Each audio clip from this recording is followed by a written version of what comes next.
Mr. Sean Byrne. And congratulations.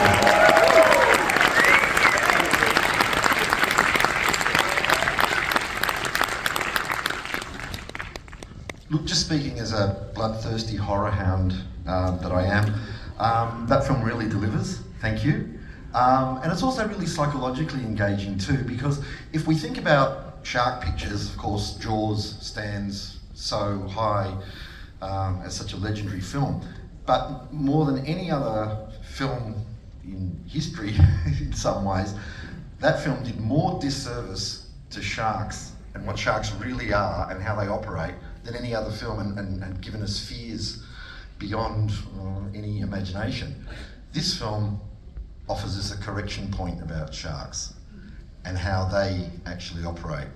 And I'm really intrigued about that aspect of the film before we go into other things as well, because it's a different way of looking at sharks than many of us often do, thinking about them as being predatory serial killers who are just out to get us all the time.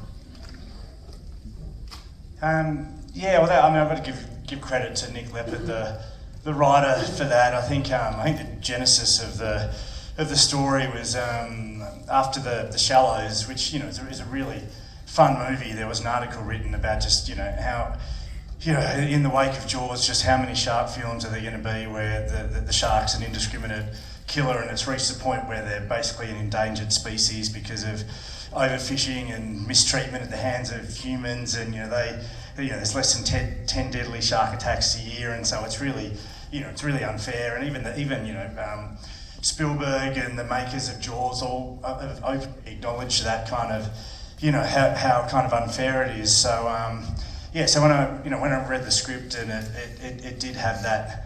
It's a ride first and foremost, but it has that sort of shark conservation angle where for once the shark's not the baddie, and we point the finger at kind of the real monster man. It just felt like he'd kind of, it was fun, but he'd kind of cracked the code in a way, and it was the first shark film that just didn't feel like a slavish imitation of Jaws.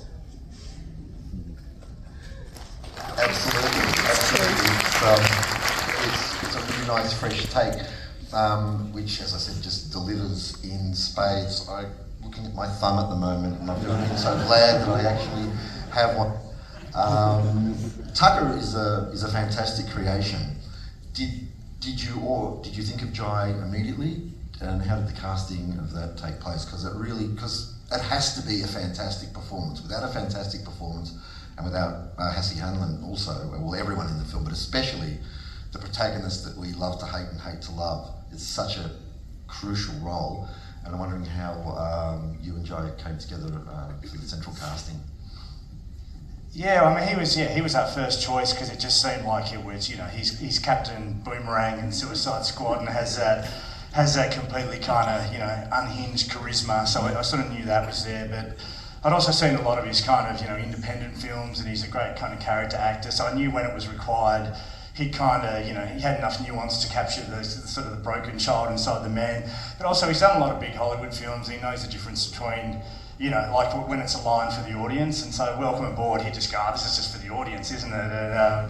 And physically he was really intimidating. So it just felt like he's, the perfect combination. But I mean, this film was greenlit so suddenly, it was like being kind of shot out of a cannon, and so we really didn't have much time to cast it. And if he said no, I don't know what we were going to do. I was getting kind of messages from the producers going, before the call, say this, no, say that. And then it was like, actually, no, just use your instinct, just like, because everyone was so worried that we just, to make sure that we got him. And, shark films can have a certain kind of stigma, and not all agents kind of want to pass it on. So, luckily Jai saw the opportunity there that an antagonist can really, kind of take centre stage. And we talked a bit about, Kathy Bates in Misery, and Eric Butler in Chopper, and obviously, John Jarrett. And there's, you can just kind of have real fun with it. And so yeah, I feel like we got really lucky. And then with Hassie as well, again, it was all felt,